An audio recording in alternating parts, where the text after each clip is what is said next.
Get ready to take a flamethrower to the official narrative and learn what the elites don't want you to know. You're listening to The Tom Woods Show.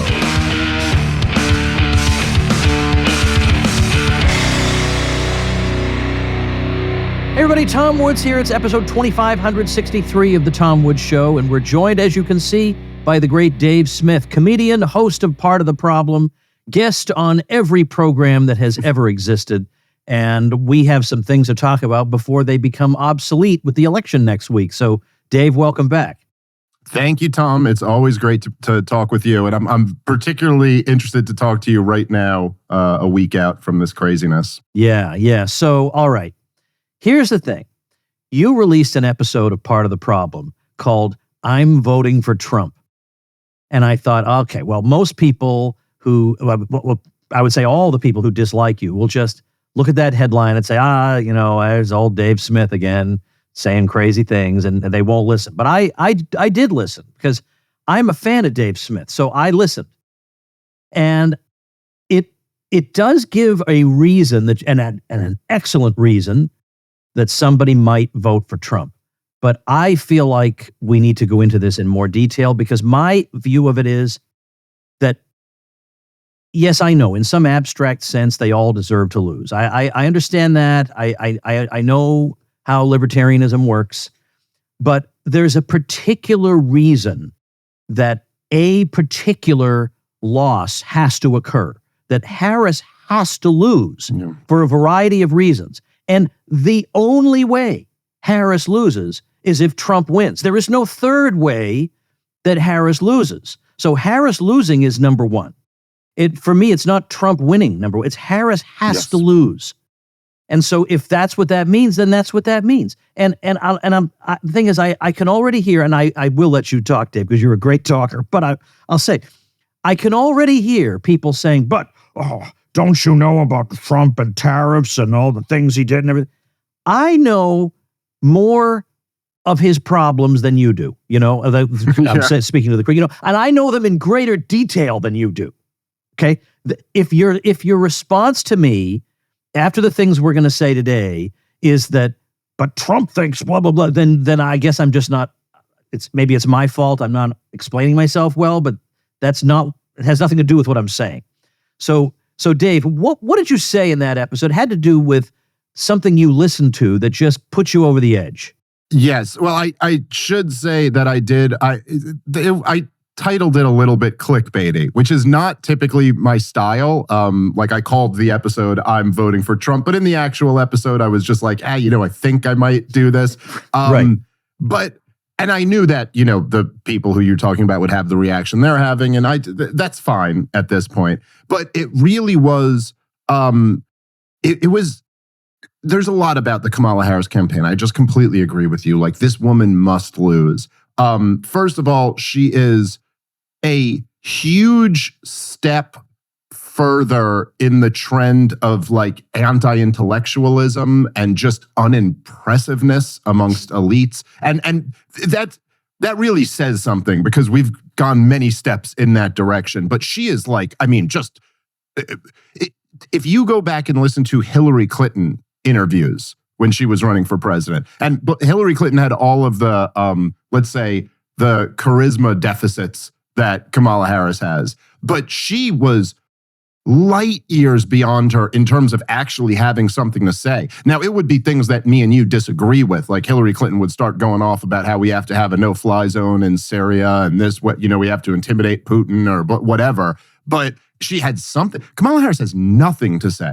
And there is something unique about her campaign where I've really never seen anything like it. The woman didn't win a primary. She ran a presidential campaign 4 years ago where she did so bad she didn't make it to Iowa. She didn't make it to the first contest. And now she's running for president after they essentially couped the sitting president. And she's not running on what she ran on 4 years ago for president. She's walked away from every single one of those policies and given no reason. That was 5 years ago. And then she's not running on the current administration, which she's the serving vice president, because I'm not Joe Biden. And it's just the machine. Like, there is no candidate. It's just, can we get away with putting anybody in there? And there's something about that that's very disturbing to me. The line that you're referring to for me was when she, I mean, not just the fact that the Cheneys endorsed her, but the fact that she then embraced the endorsement and started campaigning with Liz Cheney. And there was this one, I played on the show that you were referring to, this one moment where she gives a Kamala Harris rendition of history of World War II. And her entire takeaway is that this is why isolationism is so bad, and this is why we got to listen to people like Liz Cheney, and then invoked the late John McCain. And there was just something, listen, as libertarians, and like we could talk about more of this stuff, but we all know that presidential elections are largely symbolic. I'm not pretending this is anything other than what it is. And it's not as if, even if Donald Trump wins, it's not as if he will really be in control of even the executive branch of the government. But, you know, as far as symbols go, when I see her on a Rehabilitate the Cheneys tour, I'm like, yeah, you know what? I think we need that symbol. I think the symbol needs to be that you do that and you lose. And like, the regime needs to know that. We're not going to wave a magic wand and make Ron Paul the Fed chair, but a signal could be sent to the ruling class that you will not get away with rehabilitating the Cheneys. You will not get away with running an empty vessel as a candidate. You're going to have to do something better than this. And that alone, I think, is a compelling reason to support Trump. I agree on that, on those grounds alone. Like, this dumb guy talk to us like we're 7 about foreign policy stuff has to stop. Now, I can already hear people saying, but Trump's foreign policy, and he has these people around. I'm well aware of all those problems. But she now and her Democratic Party represent the warfare state. There's no doubt about that. Why do you think this is the thing. Why would the Cheneys be with Harris? It's because of this. It's because they perceive it. They're smart enough to understand which way the wind is blowing. And the way I look at it is, in 2022, the people who perpetrated this COVID thing, and of course, again, Trump carries a lot of blame for that. But I'm talking about the governors at the state level should have paid a heavy price at the polls, and they didn't. And I feel like we just can't let this keep accumulating, that you do crazy things, as you say, you rehabilitate crazy people, and nothing happens to you. Yeah, no, look, I completely agree. And it's also, you know, the question you asked is a very important one. Is that why would the Cheneys be endorsing Kamala Harris? And then the opposite question is also a very interesting one, or the other side of that question of like, and why is she embracing them? I mean, listen, I know that there is some, amongst the kind of neoliberal progressive establishment, there is an effort to say like, oh, you know, Donald Trump was so uniquely bad and George Bush was preferable to him. But amongst Democratic voters, I really do not think the Cheneys are carrying a lot of sway. They're not. Liz Cheney lost by like 30 points, I think, or something like that in her reelection effort. I mean, you're not moving Republicans over with her. You're not moving Democrats with them. The Democratic voting base right now is actually, I think 50% of them consider what Israel is doing a genocide. Something like 70+% of them want a ceasefire. They're not exactly in the mood to like get excited about the Cheneys.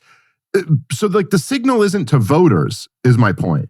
Like, Kamala Harris is signaling to other people who are not the voting population. She's signaling to weapons companies and to the military industrial complex broadly, and to those type of like neoconservative think tanks.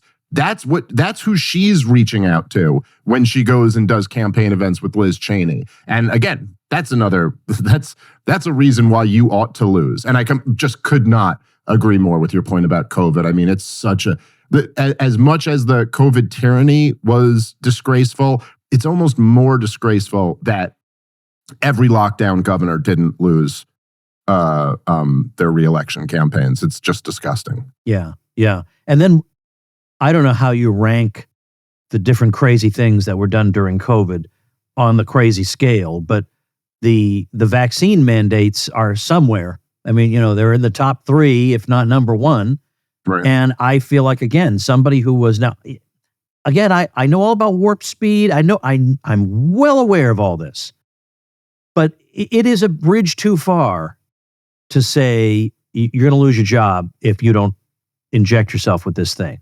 And all this other stuff. I mean, we had vaccine passports that were certainly winked at by the White House.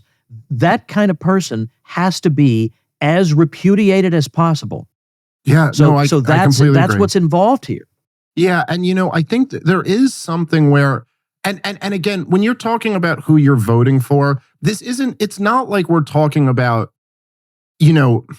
it's not just theory. It's not like it's just like, hey, what's the correct answer on should there be minimum wage laws? And you can kind of think through that and make these like a very kind of irrefutable, logically compelling argument for what the correct policy is. Voting is a little bit different. It's much more complex and nuanced, and there's so many different factors. And look, if there's a libertarian who says to me, look, I could never vote for someone who supported lockdowns. I could never vote for someone who supported gun control. Or I could never vote for someone who supported, the war in Yemen, or his position on Israel, his hawkish position toward Iran. I can understand that, and I get that. And I remember, as I'm sure you do very well, Tom, I remember in the days of 2008 and 2012, when libertarians would always make the point that there is no difference between the two parties. And that really was so true when it's Mitt Romney running against Barack Obama.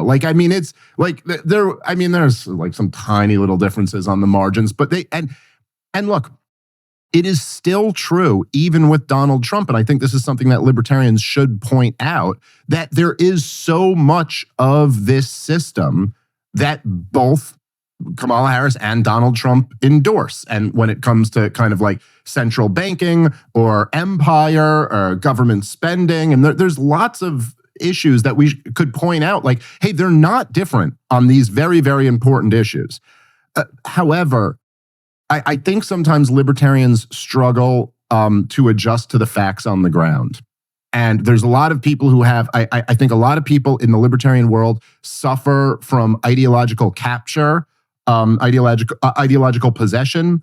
And so it's almost like dealing with the changes in the real world that's off to the side here. We're talking in theory and the non-aggression principle. And by the way, always patting myself on the back and feeling like a very good person because I get an A++ score on the anarcho-capitalist test, and I never support and all I'm saying is that Donald Trump is something different.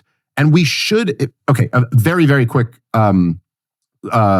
story, and I've told this a lot of times, but I tell it because I think it really makes an important point. But I remember, and I think we've talked about this before, but it was when Jo Jorgensen was running for president, and this was maybe in May or June of 2020. And so she's running for president, and she was giving a speech at this park. And she starts giving this speech, and it was like, I think it was her 1996 speech from when she was running for VP with Harry Brown. And she's giving a speech about, decentralization and voluntary cooperation versus centralization and authoritarianism, and how things just don't work. Washington, D.C.'s solutions just don't work. And she was talking about the drug war and then talking about free market economics. Literally everything she said, me and you would have agreed with. There was nothing in it that you would go, no, that's wrong. We'd all go, yes, that is all correct. However, she's standing in a park speaking to an audience who are wearing masks outdoors because it's been mandated that they're not allowed to show their face on Earth, like by through emergency fiat from the government. And at this park where she's at, a few days earlier, a father had been arrested for having a catch with his son, with both of them not wearing masks. And none of this comes up. She's just sitting there giving a stump speech from 1996. And even though technically every word she's saying is correct, you're sitting there watching this and you're like, lady, are you out of your mind? Like, you're for freedom, and you're not going to address that these people for the last few months have lived through the greatest assault on humanity and liberty in modern American history. And this is kind of what I'm getting at. It's like, okay, let's adjust to the facts on the ground here. And the facts on the ground are that the Democrats have become uniquely horrible. The Kamala Harris campaign is uniquely a slap in the face to the American people. And then on the other hand, you have Donald Trump, who is all of these bad things that everyone has said about him. But he's also not, like, Donald Trump has formed a circle around him that really does seem to be like Tucker Carlson and Robert Kennedy Jr. and Vivek Ramaswamy and Tulsi Gabbard and Elon Musk, who, is not perfect, but quite frequently, I don't know if you see, Tom, but he'll tweet out Milton Friedman quotes and, F.A. Hayek quotes. I mean, okay, we should get him tweeting Mises and Rothbard if we can. But I'm just saying, like, the core that are around Trump is clearly preferable to, like, the anybody who's around Kamala Harris. And on top of that, Donald Trump came to the Libertarian Convention. He's promised to put a libertarian in his cabinet. He's promised to free Ross, things that are very important. Now, again, maybe he won't keep these promises, but I think it would be crazy for libertarians to look at this situation and then just treat it like it was Mitt Romney versus Barack Obama again. Like, you're not adjusting at all to and these are just some of the things, that are positive about Trump. So as I'm looking at it, I go, I can understand if a libertarian makes the argument, I'm staying home, or I'm writing in Ron Paul, or, I'm not telling you you're wrong for that. I do think if you're dismissing libertarians who are supporting Donald Trump, I do think you're wrong for that. And I think there's some pretty compelling reasons here. Hey, folks, just finished another successful Woods Mastermind meeting, this one in Boston. And I can't say I'm surprised that some of my sharpest and most successful followers are using crowd health. You look at the mess that is American health insurance, and you have to figure there's some kind of alternative out there. It's expensive and frustrating and not getting any better. And that's why Crowd Health was created. It's not health insurance. It's a better way to pay for healthcare through crowdfunding. They're doing things differently at Crowd Health. For $175 for an individual or $575 for a family of 4 or more, you'll get access to a community of people who are willing to help out in the event of an emergency. You'll get access to telemedicine visits, discounted prescriptions, and so much more without doctors' networks getting in the way. Let Crowd Health help with your healthcare needs. Get started today for just $99 per month for your first 3 months. Go to joincrowdhealth.com/woods. Crowd Health is not insurance. Learn more at joincrowdhealth.com/woods. That's joincrowdhealth.com/woods. I want to go through, I made a list of these at a series of red lights as I was driving home today. And they just came off the top of my head of things that are so bad that they absolutely, the top priority that is that they have to be stopped first. And again, I know that there's wickedness coming from all different directions. I get that. And I don't like the bellicosity toward Iran at all. Yeah. And I don't like this America First stuff that's America First, but we have to be bellicose toward China, and pick 27 other fights. I get that that's a problem. And I've written a lot about this stuff. But I feel like, number one, this problem of lawfare that Trump has endured. Trump is a stand-in for Joe American in that case, because they would do to Joe American what they're doing to him at the drop of a hat if they felt like they could get away with it. And observing the way the legal system has been hijacked in front of our eyes, and not like it was anything to write home about before, but it's really bad now. That's one. The entire foreign, don't you love, Dave, when they'll say things like, all the living secretaries of state and all the ex-presidents or whatever are supporting Harris or something like that. Yeah, I know that's exactly why people want Trump. That's for that exact reason. Yeah. I don't want. That's exactly what I want is somebody who's disliked by them, but also the free speech stuff, and trying to twist the arms of the social media companies, which didn't probably need that much twisting. Although when you look at some of the documents, it's quite clear that even in pre-Elon Twitter, they were saying, look, these accounts have not actually violated our terms of service and we don't see any reason to do anything. And then they just kept twisting like that. There's no way you could just say that's a small thing. That is of such momentous importance, because once they get away with that, with deputizing third parties to suppress speech at the behest of the federal government, where's that going to go when you have people who believe that quote unquote hate speech and quote unquote misinformation about climate also need to be shut down? And who gets to decide what constitutes hate speech? Well, these people will have a monopoly on it.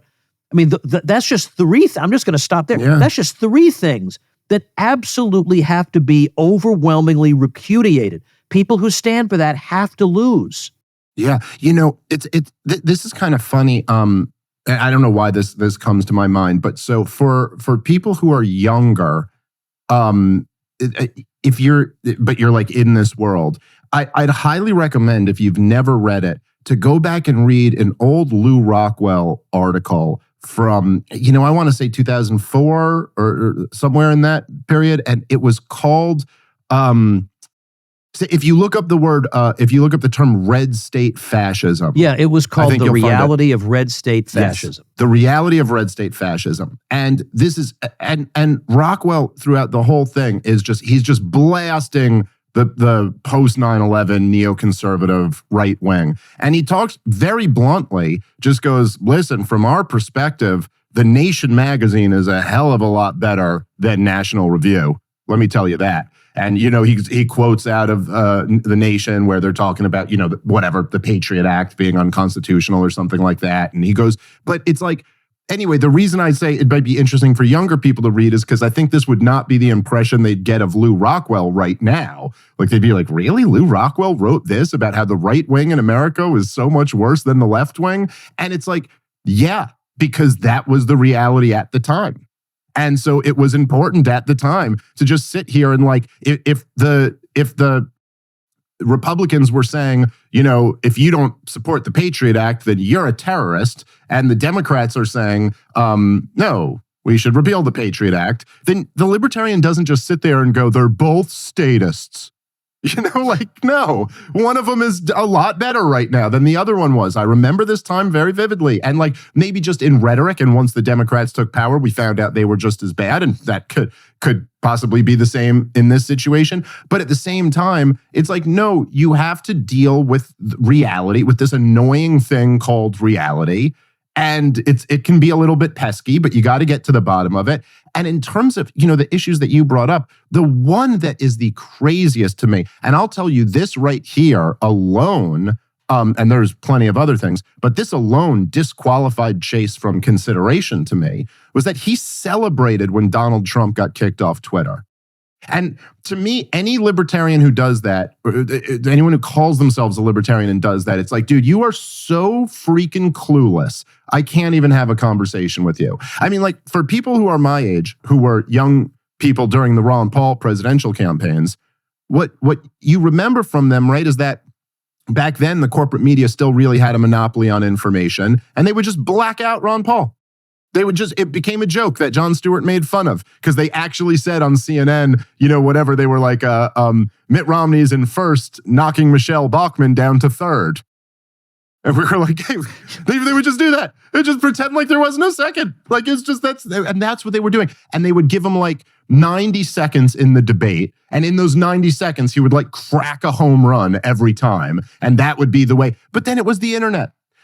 His money bombs were on the internet, and his videos went viral on the internet, and it was brand new. YouTube was like a new thing in 2008. And so we had, and over the years, right, there's still a complete blackout of any like hardcore libertarian ideas in all the corporate media. I mean, like maybe, like I'd get on like Kennedy's show on like Fox Business, or maybe I'd be on like Red Eye at 3 a.m. on Fox News, but there was no real libertarians like in the corporate media. But we do have a really kind of like a seat at the table in this alternative internet world, where we got shows like your podcast and my podcast and a whole bunch others, and Eric July and Michael Malice and Scott Horton, and just all these guys are doing their thing on the internet. And then there's a whole bunch of like very, very big shows like Rogan and Tucker and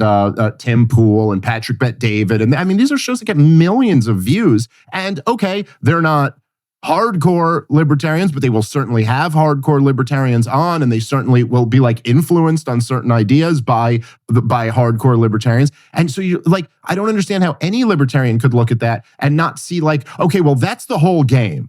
Like if we can't protect censorship from taking over like we lose everything. So how short-sighted could you be to see even someone who you consider your political enemy get censored online and you're cheering it on? Like, no, for us to have any chance, our only chance is if we somehow preserve some degree of free speech on the internet. And so, yeah, right. Like, and there's a pretty strong contrast between the side that's got Elon Musk, campaigning with him, and the side that has Hillary Clinton campaigning with her, who is on camera just a couple weeks ago talking about how we lose the whole thing if people can say what they want to online, and that her push is that whatever the tech companies get back into content moderation. So again, it's a pretty clear contrast on this vitally important issue to people who care about freedom. I remember both Chase and the VP guy posing with a sign that says, "Hate won't make America great." So again, feeding into the media narrative that half of America is just irrationally full of hate, because that's the only way you can account for the opinions they have. So yeah, I understand. Yeah, if I'm looking at it on paper and this is all about a policy debate, you're right. Jo Jorgensen has a lot to be said for her, but she came on my show and she said, here are my 3 issues. I forget what the first 2 were. It's sort of reasonable. But her third issue was the environment. Now, this is 2020. The environment, and it wasn't climate change is being exploited by crazy people to take over all of society. I mean, I could have been on board for that. Right. It was more like, well, the young people are interested in the environment, and we can show them that conservation will work better if it's with private property. I mean, and again, on paper, there's nothing wrong with that. But that's not what, as they say, what time it is right now. Yeah. And it is kind of important to get there. And I don't want to hear the whole, I'm more principled than you are. Maybe we just have different principles. My first principle is I'd like to have a livable society for my kids. That's actually my first principle. And if you're going to try to persuade me that I should have some first principle other than that, well, my kids are more important than your philosophy. So that is the way I am thinking. Do I want my kids to live in a society in which the things I'm describing to you prevail? But for example, another one, it's not just the thing about she's going to give $20,000 loans to black entrepreneurs, which is, I mean, what? Insane. But she also has pledged to double the Civil Rights Division in the Justice Department. Now, a normie listening to that might think, oh, that's really awesome because there's a lot of racism in the world.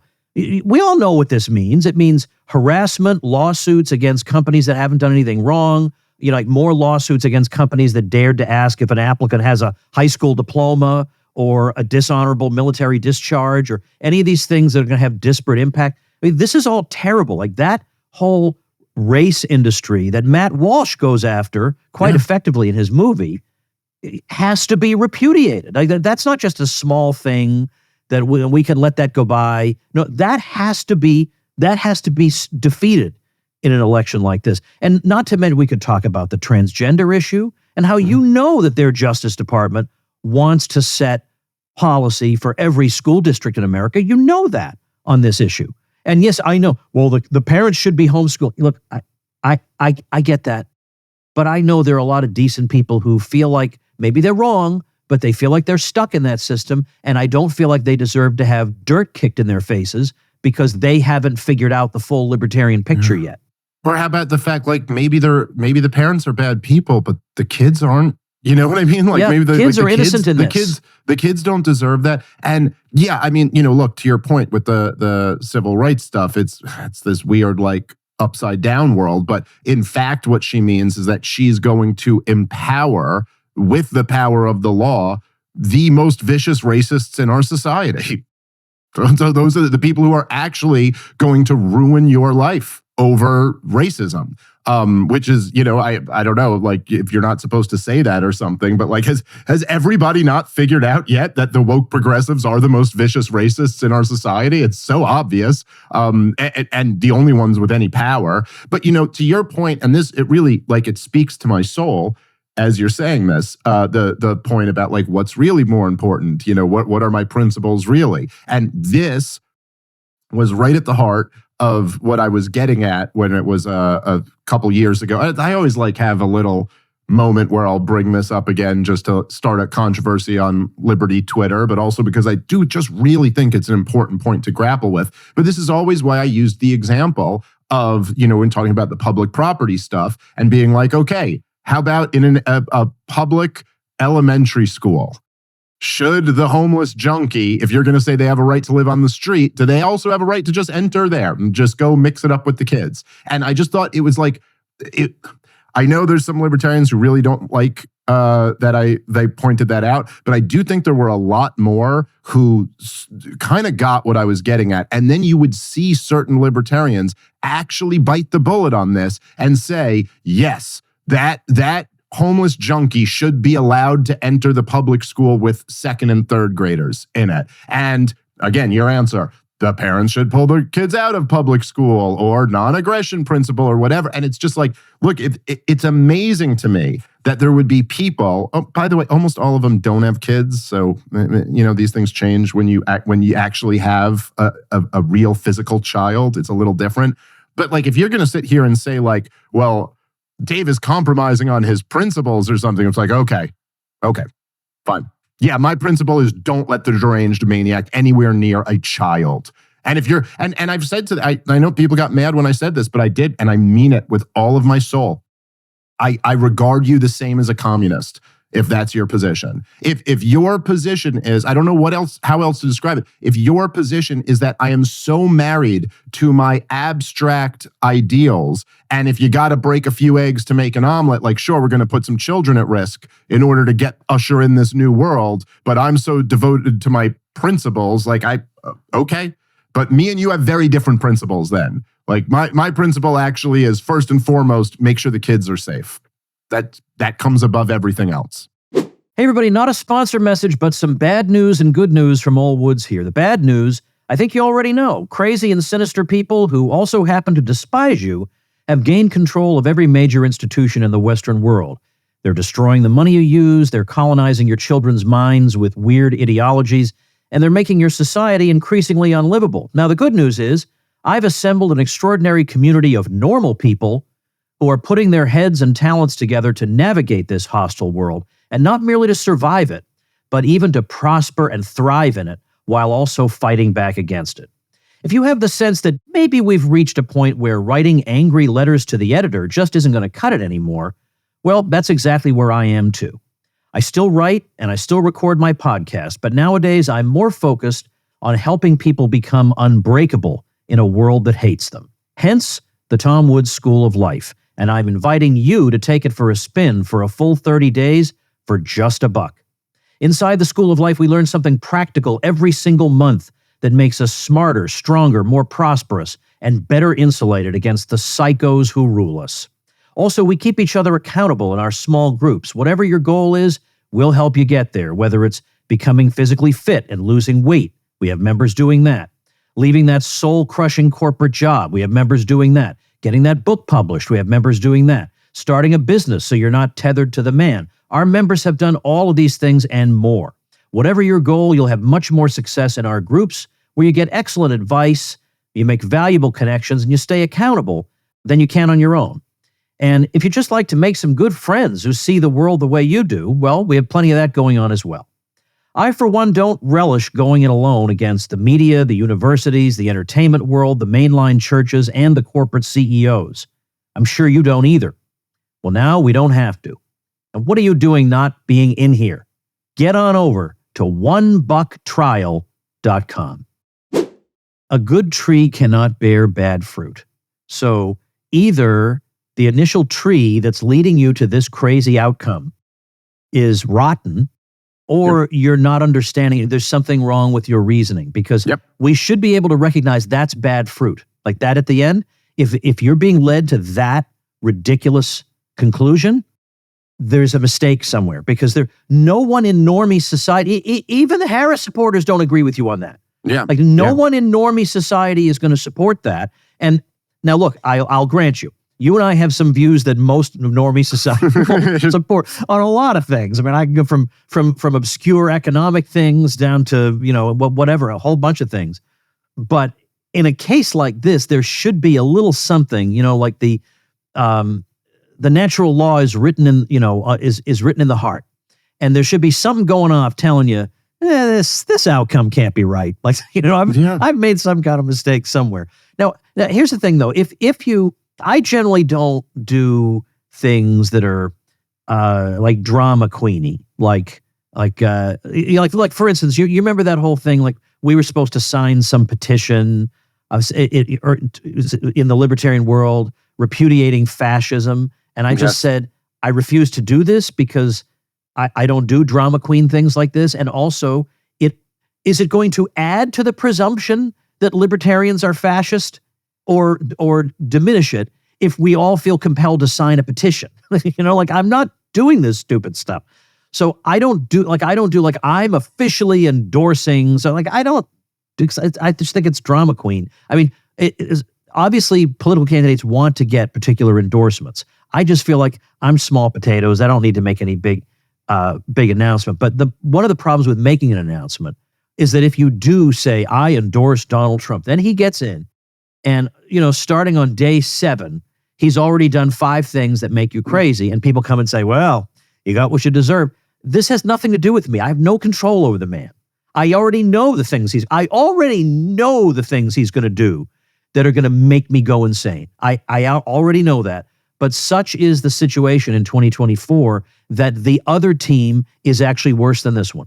That's where it is. And I have a choice between those. And you can't, and this idea that you voting for the lesser of two evils is still evil. You made an excellent point about this. If you're living in the United States, you already chose the lesser of evils because the U.S. regime is evil. Yeah. But you could have lived in North Korea, but you chose to live here. Yeah. So you are always choosing the lesser. Always. In the food you eat, in everything. And it's just, I hate stupid libertarian slogans so much. Because the whole thing about us is that we're not supposed to be stupid. Like if you wanted to be stupid, then be either a Democrat or a Republican or a left wing or a right winger.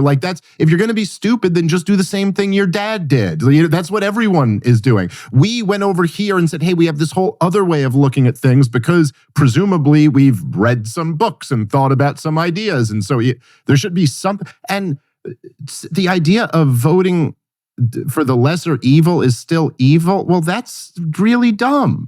I mean, imagine, think about a hypothetical scenario. Just imagine, for the sake of the thought experiment, that 2 candidates were running on a thing and you knew they would implement it. You knew they meant it and you knew they would implement it. And one person was running on the status quo. We're going to keep everything exactly as it is. And you knew they were going to do that. And then the other candidate was running on a 50% reduction in taxes, a 50% reduction in regulation, a 50% reduction in foreign entanglements, a 50% reduction in gun control, whatever. Are you telling me that the correct answer there is for libertarians to go, no, voting for the lesser of two evils is still evil? What? Where do you deduce from our principles that I can't take the win where I get it? Now, I'm not saying the actual scenario is as cut and dry as that, but at least I think that would start you thinking about why. And by the way, for all the anarchists in the Libertarian Party, every LP presidential candidate always runs on a minarchist platform. So you're already voting for you're voting for the lesser of 3 evils. What? That's a compelling message. Not between 2, it has to be between 3. It just doesn't make any sense. No, the point that libertarians were making, the intelligent ones all of these years, was that there's no meaningful difference between Mitt Romney or John McCain or Barack Obama and Hillary Clinton, and that they're all so terrible, and there's not anything better about one of them, that I'm too disgusted to vote for any of them. Now that point makes sense. And if you can make that argument about Donald Trump still, all right, there's an argument to be had there. And there even is an argument to be had. I think it's a bad one, but there's an argument to say like, well, we really got to build up this Libertarian Party, and every vote that the Libertarian Party gets helps the Libertarian Party more in the future. The problem with that is that, I don't know, I saw Gary Johnson get whatever, 3.5, 4 million votes, and here's where we are now. So it's not so clear to me that, the LP candidate getting a lot of votes necessarily even helps the future of the Libertarian Party. And the other thing is that, like, I don't know that we have that luxury right now. I don't know that we have the luxury to say like, maybe we'll get the worst outcome this year, but in 25 years, this third party will be viable. I don't see any reason to believe that is true. And even if it was true, I don't think we have that type of time for things to just get worse and worse. And obviously, in principle, I mean, let's say you had a candidate who pledged to start nuclear World War III, and the other candidate was absolutely completely on our side on everything, but wanted to establish a monopoly on local garbage collection. Right. I mean, that's still evil, right? Yeah, but, lesser of two evil voting. Right? But I guess I can't vote for. I mean, get the heck out of here. And then also, I know there will also be people just saying, well, voting is evil because you're consenting to the system. Lysander Spooner didn't believe that, and he's better than you. Now, no, I don't use arguments from authority, but Murray Rothbard also didn't believe that.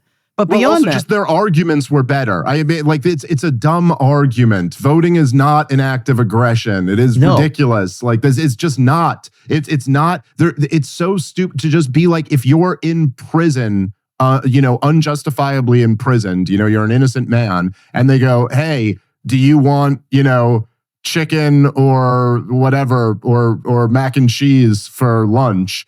And you're not endorsing the system by saying, I'd rather have the chicken. Like, I don't know. You're like, I'm already in this situation. I don't want to be here. There's two options in front of me. One of them is preferable to the other. That's just not an act of aggression. And if you think voting is aggression, I don't know what to tell you, man. You need to go back to Libertarianism 101. You're just start from the beginning. You're not getting it. It's just not an act of aggression. Well, I often say, imagine you're in a concentration camp.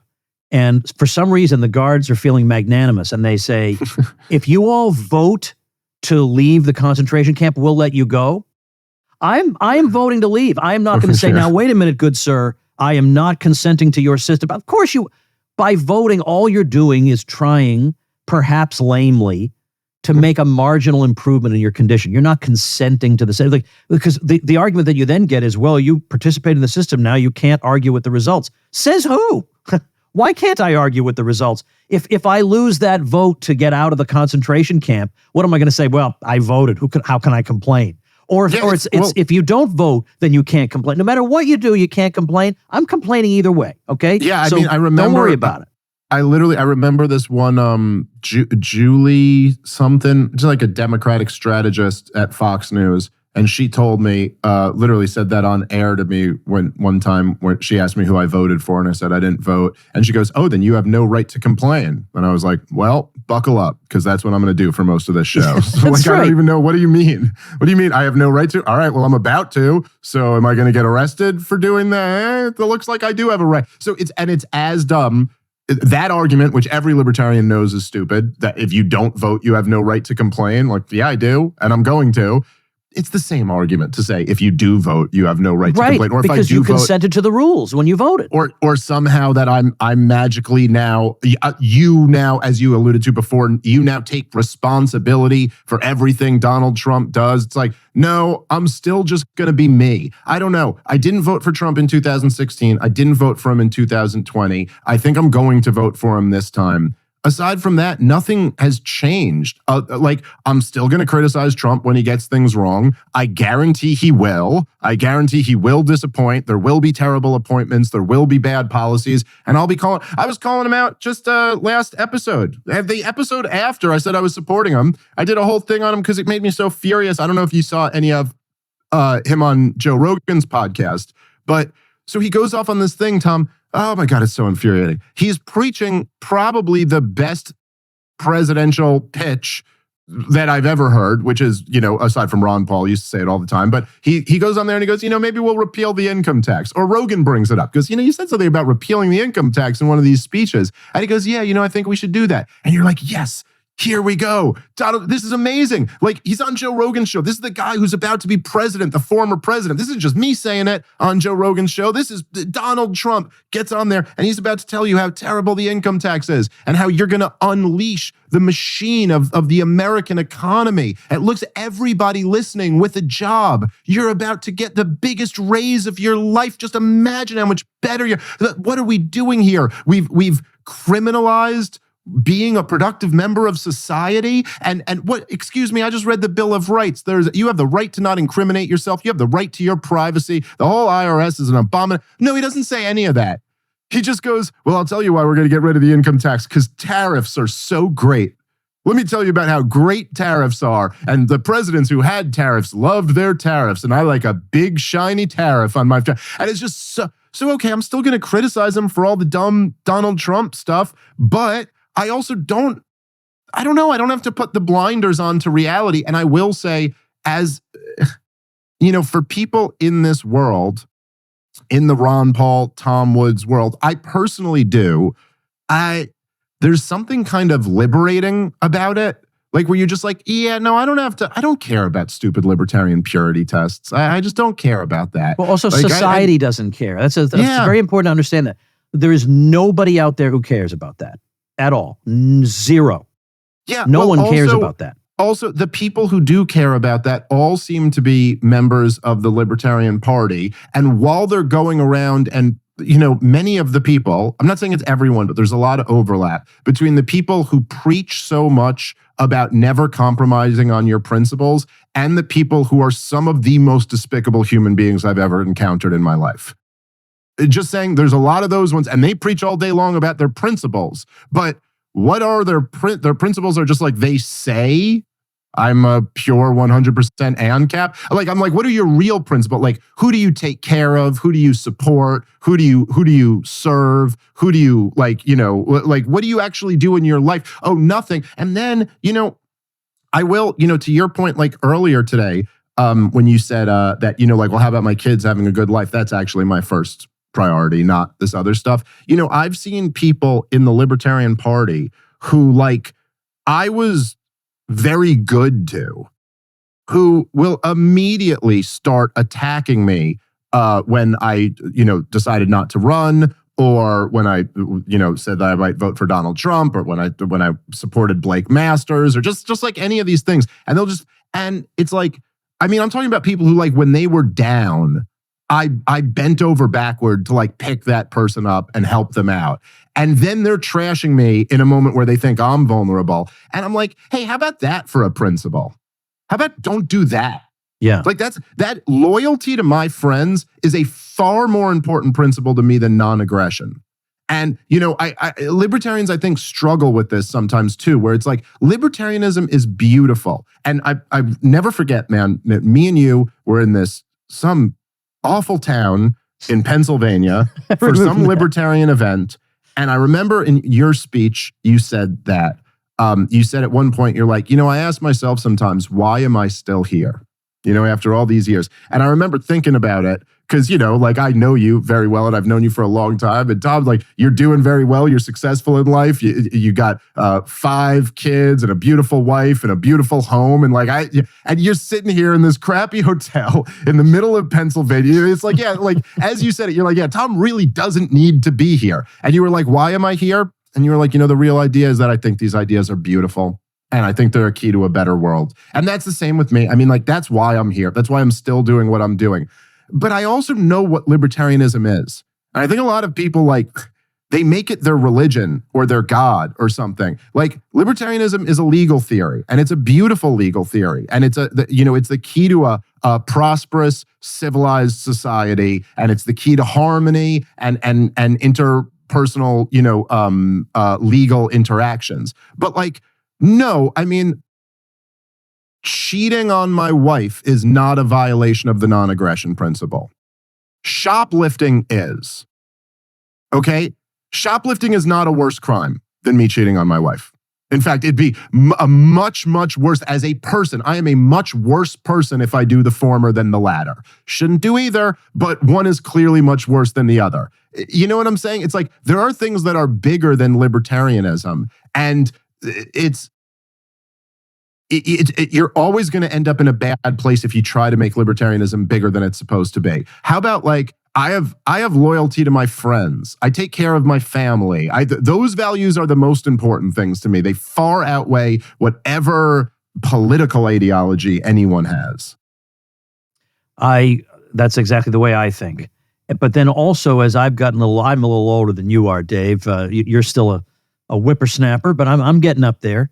But as I've gotten older, I've realized something that should have been obvious to me when I was much younger, and that's that most people don't just disagree with me, but they absolutely despise a lot of what I believe in. Now, it's true that there are more and more Americans who are willing to, quote unquote, think outside the box, and maybe I would get a more sympathetic hearing today than I might have, when Mitt Romney was the dominant figure in the GOP, for instance. But still, I realize I have a very unpopular set of ideas taken as a whole. So the question becomes, okay, I would like to see something that I favor come to fruition. And so I've decided that what matters to me is, or what makes most strategic sense, is to focus on a few that are really important and really just try to throw I'm never going to get antitrust law abolished, Right. So I'm going to pour what energies and efforts I have into saying, all right, these three things really, really, really are non-negotiable and they matter. Now, intellectually, I still hold all the other things. And if you ask me questions about them, I'll give you the plumb line answer. But in politics, I'm dealing with hundreds of millions of people who think I'm a space alien for my opinions. So in that arena, you can either say, I'm better than everybody because I have my principles, or you can say, in this particular arena, the best I can hope for is some incremental improvements and maybe one or two big victories. And I've come to be at peace with that. I'm not thrilled with it, but that's the world I live in. And I'm at peace with that now. And now I live accordingly. Yeah. Yeah. And, I also think I completely agree with you. And I also do go like, I never want to make the perfect the enemy of the good. And I never want to miss like any real opportunity. Because, if we're not really focused on, like first you have the theory and believe, me and you are two people who love libertarian theory about as much as anybody. It's not as if we're not people who like this theory really spoke to our, beings. But if you love the theory so much, well, then it's all about like, how much of this can we actually implement in real life? Because if you're not doing the second part, then this is all a waste of time. Then like, who cares? Who cares if you have the perfect theory in your head? What, we're all just writing books for each other to read and talk about, great, yes, another addition to this perfect theory. Excellent. No, at some point you're trying to implement it. And it's like, I see a situation, a budding situation here where I got to say, and like people could take this the wrong way and like, fair enough. There's some self-interest involved in this here. So this is something, I think I got to think about and kind of try to be aware of. But, that's for me personally, right? It's kind of a weird situation to be like, oh, okay, like I don't have any relationship with Donald Trump, but I have like very close relationships with people in his immediate inner circle. Exactly. And not just like a close relationship, like I know this guy and I see him on Thanksgiving.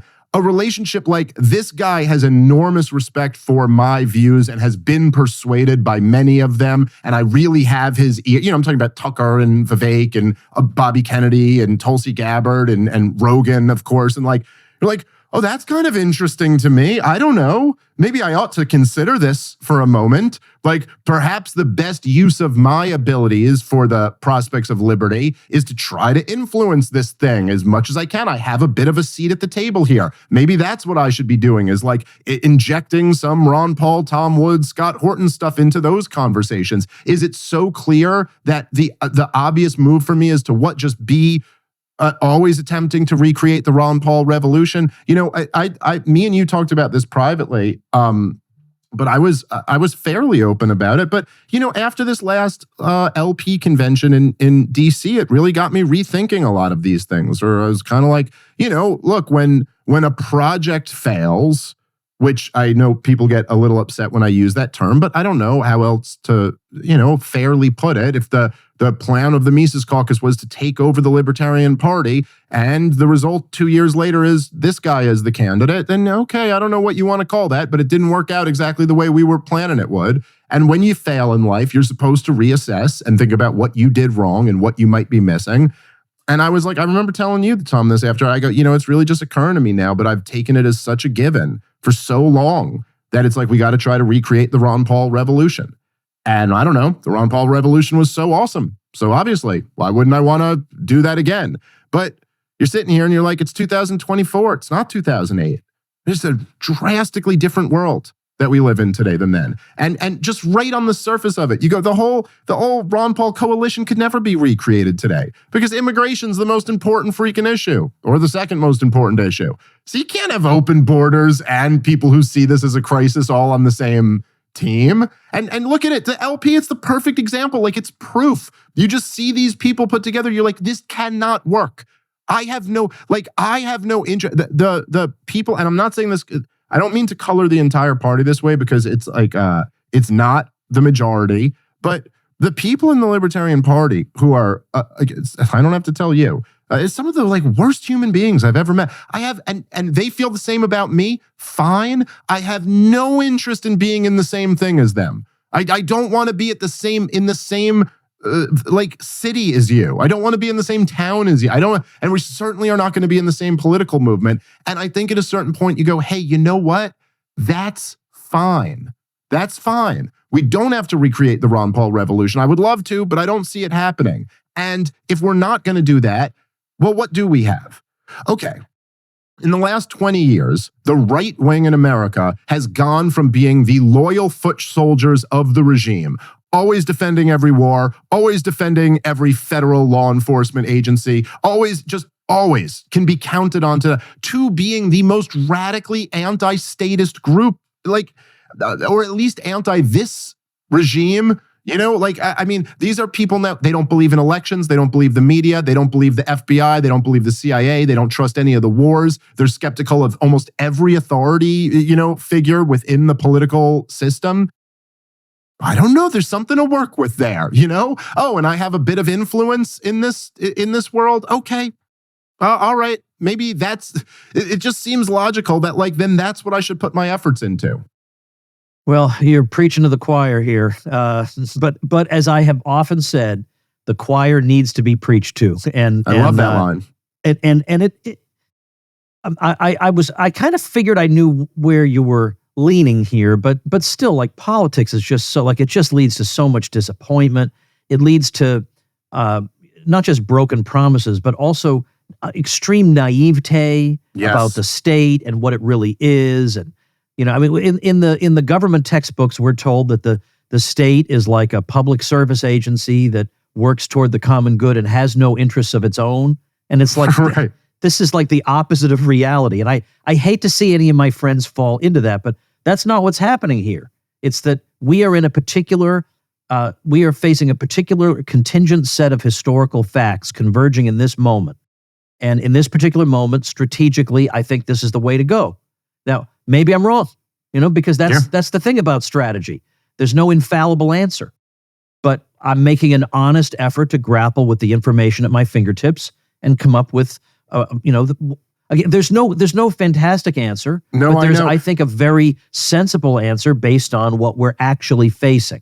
And I remember, Tom, when I was when I first got into libertarianism, around 2008, 2009, and I'm just obsessively reading everything I could get my hands on, and I'm so interested in it. And I remember, when I first came into contact with the 90s Rothbard stuff, and like when he left the Libertarian Party and the paleo strategy, and when they went over to support Pat Buchanan. And I remember at the time being like, oh no, why did Rothbard do that? You know what I mean? Like, no, you should have been pure Murray Rothbard and just always planted that flag in the ground that this is what I stand for, like this pure vision. And because that's what Ron Paul was doing at the time. And I was like, look, it's waking people up and it's doing, but now, like, I look back at that and I'm like, oh my God, if Pat Buchanan was running for president, I'd quit. I'd just quit what I'm doing and go campaign for him. Are you crazy? Like, it's everything Trump has, but he reads books.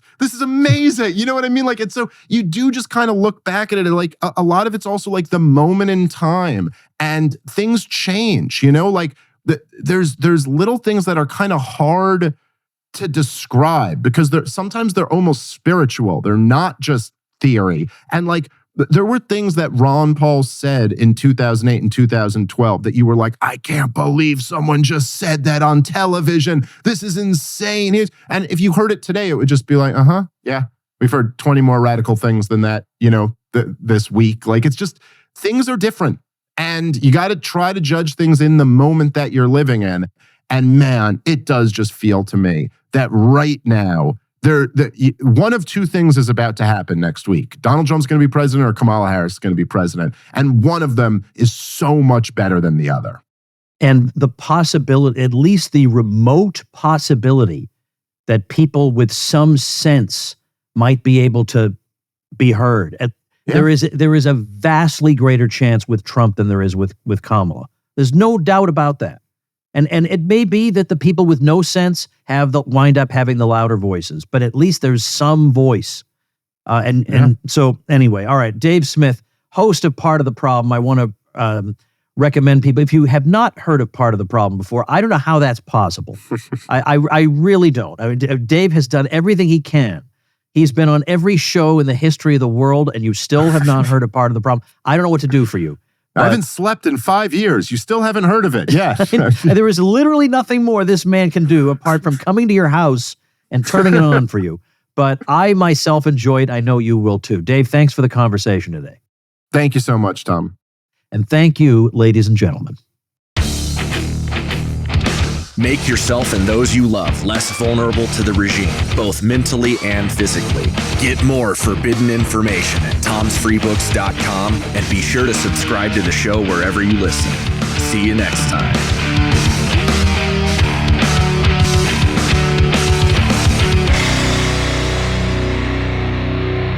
Like the sound of The Tom Woods Show? My audio production is provided by Podsworth Media. Check them out at podsworth.com.